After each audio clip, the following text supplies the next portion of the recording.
Two of the most common issues I see with homeowners or refinance clients taking out a mortgage is, for one, they don't even know what the loan estimate looks like. And two, once they get the loan estimate, they don't know how to properly read it, how to properly compare. If they're comparing lender A versus lender B, they don't know how to properly compare and how to break it down. So today we're going to go over the entire loan estimate. I'm going to break it down in simple terms. And I promise you, if you watch this entire video, you will set yourself up for success.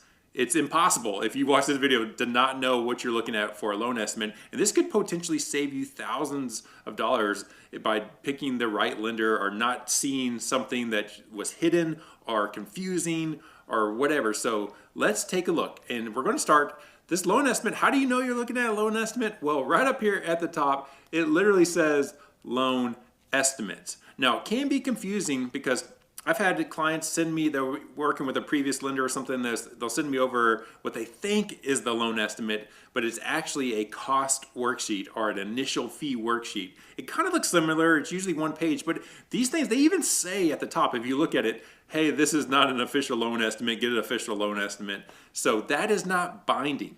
This loan estimate form that we're looking at right here, this is a regulated document. Like, you cannot pull shenanigans in here, and we'll get to this. But those fee worksheets, those cost worksheets, those are not a binding regulated document. And so they could change is what I'm saying. If somebody gives you one in 30 days before your purchase, well then your loan estimate, once you actually get under contract, probably is going to look different, okay? So let's start at the top. This is a loan estimate. Now, normally it has like your name and the date issued. I've redacted some of this stuff. It has the property address. It has the sales price right here. So this is a Minneapolis, Minnesota purchase for $637,000. Okay, and here's kind of just an overall snapshot. You know that this is a 30-year fixed rate mortgage. Okay, so what that means, there's different loan terms. You could take out a 15-year term, a 20-year term. This is a 30-year term. This is the most common mortgage type, 30-year fixed rate, meaning this rate is not going to change unless you refinance or something down the road. This rate is your rate. Okay, different loan types. In this scenario, this is a VA loan. This is for veterans. And then here's really, really important, okay? Your interest rate locked, yes or no? In this case, it is no. So what that means, so this right here is a $530,000 loan amount at 6.25 interest rate. That means that this rate currently on this loan estimate is not locked in, meaning it is subject to whatever the market conditions are doing. If the market's improving, great. If the market's getting worse, well then this rate could go up. And so a lot of times when I talk to clients, I'm like, hey, send me a locked loan estimate if they wanted me to compare it. And they're like, well, I am locked. And then I get the loan estimate and it says no. I'm like, well, dude, you're not locked in. And so that is one of the most important things to look at when you're looking at a loan estimate or a closing disclosure, like to see if that rate is locked in, yes or no. Okay, so this part's pretty self-explanatory. Here's your loan amount, here's your interest rate. Can these increase after closing? No. So the lender can't close on you at 6.25% and then a month down the road and be like, gotcha, you're actually at 8.25. Like, they can't do that. So they cannot change. Here's your principal and interest. Now your monthly payment's actually going to be more than this, and we'll get into this in just a second, but that's just principal and interest. Prepayment penalties, no. So what that means, I don't know, if 5 years down the road you get an inheritance and all of a sudden you wanted to pay off the entire mortgage early, you're not going to be hit with penalties or any fees for doing that. And then balloon payments, is there any balloon payments? No. So what that means is usually like 5 years or 7 years down the road, all of a sudden the entire mortgage is going to come due. That's a balloon payment. That's not happening in this case. You're paying on it for 30 years. And then here's just your projected payment. So principal and interest, that's pretty easy. That's your loan amount and your interest rate. But what is this? Estimated escrows, $743.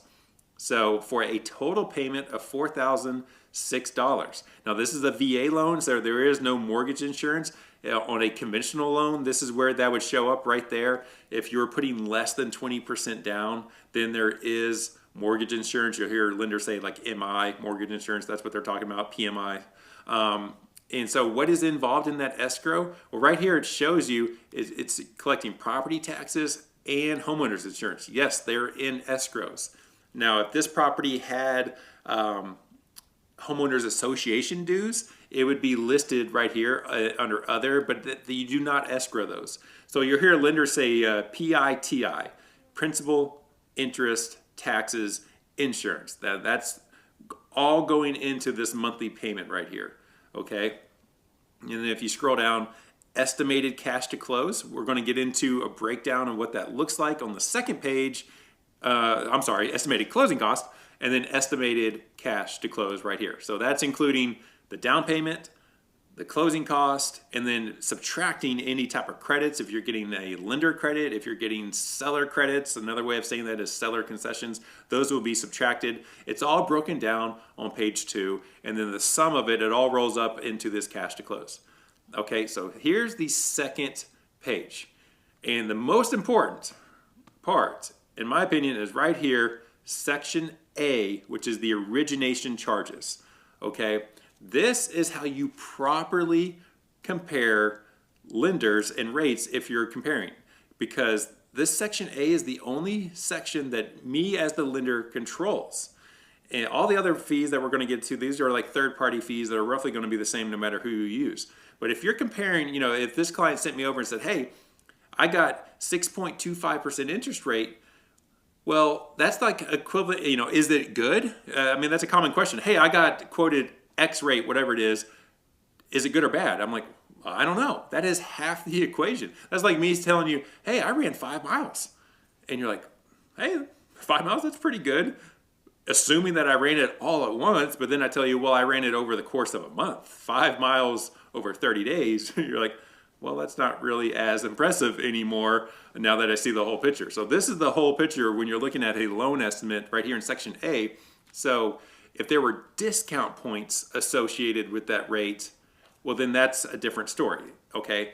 So you'll see processing fees, lenders call them different things: processing fee, underwriting fee, admin fee, lender fee. They're all origination fees. They all roll up into this section A, okay?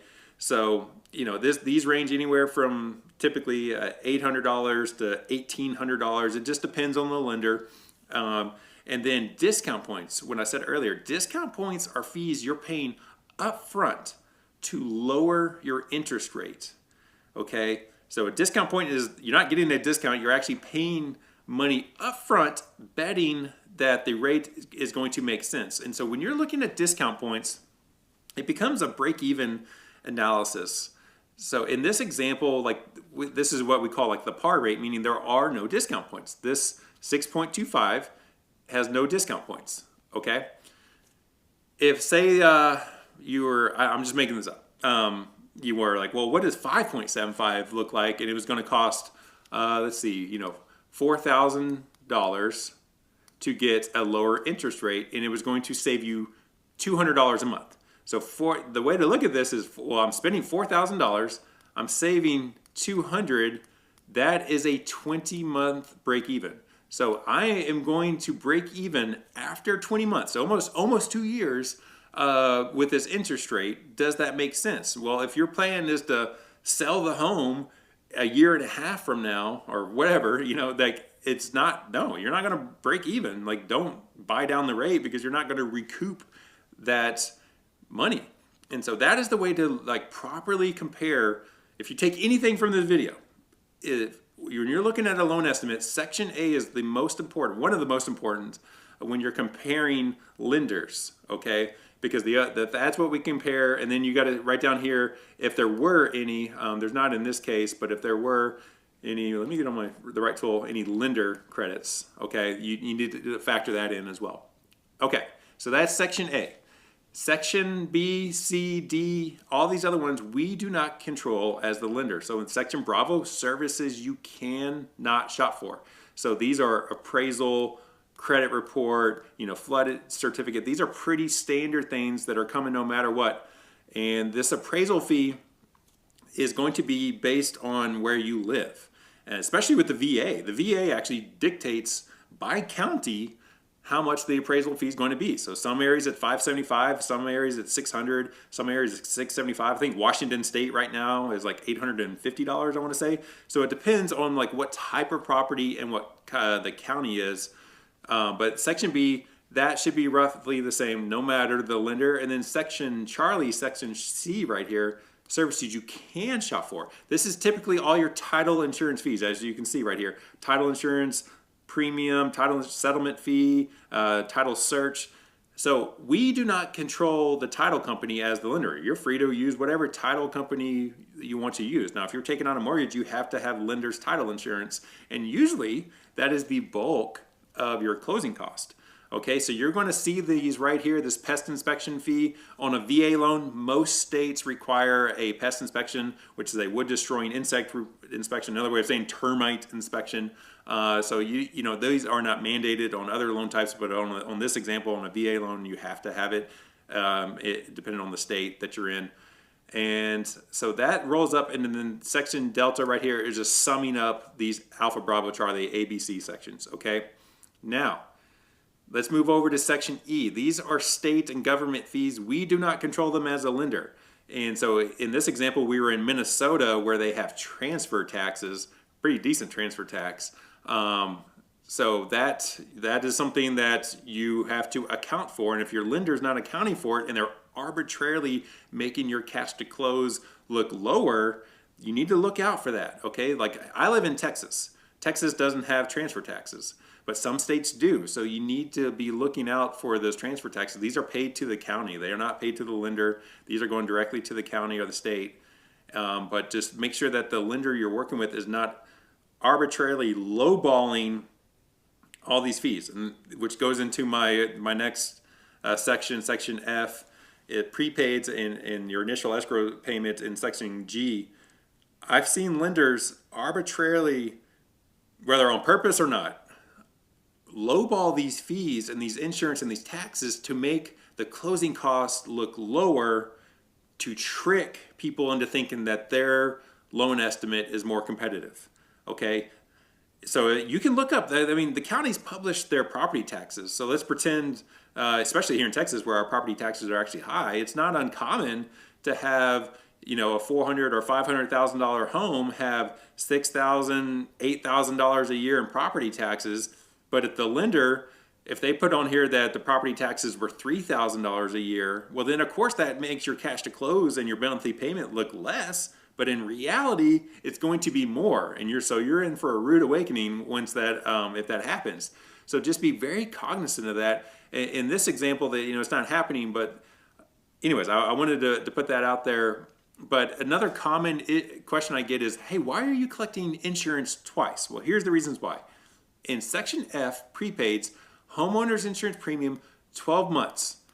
So a lender is going to require you to pay the whole entire homeowners insurance premium for the year upfront, which makes sense because think about it. On day one, of the property, like if you own the property, they want to make sure that it's properly insured, because if a tornado or something happens, that lender has an insurable interest in the property. Obviously, they just gave you hundreds of thousands of dollars of their money. They want to make sure that the property is insured, and so a lender is going to require the entire premium paid up front. So that is prepaid. But you're like, well, dude, why am I getting hit with it again? In Section G, they're collecting 3 months. Well, because this is your escrow. Okay, so if you remember, let's scroll back up. Part of your monthly payment is principal and interest, and then part of it is escrows. This $743 a month is accounting for property taxes and homeowners insurance, a portion of it. Okay, so if you take the monthly homeowners insurance premium of $180.50, we're collecting a few months of it up front to get that escrow account going. So an escrow account is basically a holding account where they're holding money, and then when bills are due, homeowners insurance premium, property taxes, once they're due, rather than them going to you as the home buyer and say, hey, home buyer, I need more money from you, they're just going to go to the escrow account because you've been collecting it every single month, and they're going to pay it out of the escrow account. And so Most lenders want to set up an escrow account with a little bit of a buffer. They can collect up to 2 months buffer. That way, in case your homeowner's insurance renewal comes in higher, in case your property tax bill next year comes in higher, they have enough in there as a buffer to pay it out, and they don't have to go to you and say, man, we have an escrow shortage, we need more money. So that's what they're doing in this. They're pre-collecting a little bit up front to pad that escrow account, because you're not making your first payment. Let's pretend you closed in May. Well, in June, you're skipping your payment. You're not making a payment. And in July, July, sorry, I got tripped up over myself. You're closing in May. You don't have a payment in June. Your first payment is in July. So if you think about it, though, those bills, those property taxes, homeowners insurance, those are already ticking. The clock has already started, and so that's why they want to collect some up front to make sure that there's enough down the road, a year down the road, that there's enough in there. Okay, so I hope that makes sense. And then section H right here, this title. I'm not going to go into like title insurance on this video, but there's owner's title insurance and there's lender's title insurance. So this is just showing you an optional premium. Anytime you see optional right here, it's truly that, it's optional. So if you elected during the underwriting phase, hey, I don't want the owner's title insurance premium, well then that $420 fee will be removed, which is going to decrease your cash to close. Okay, and then right here, if there were any lender credits, they would show up right here. And then if there are any seller credits, so seller concessions, they would show up right there, which is going to be subtracted from your cash to close, which is kind of common in the current market. You know, this video is in 2024.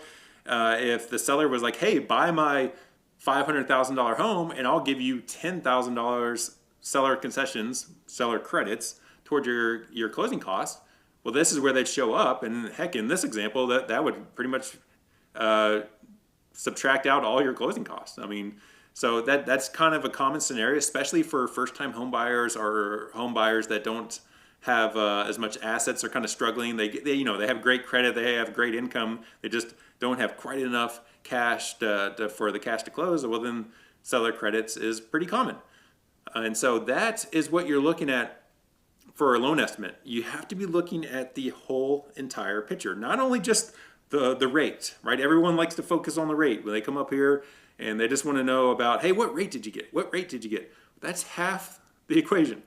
You got the second page down here is where the tell of the tape, where they show how much you're paying for that rate.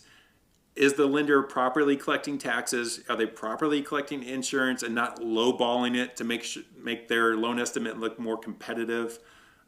If you're buying a new construction home, are they actually collecting the right amount of property taxes? Because as you know, like the land value when they're building it is lower, so the taxes are lower.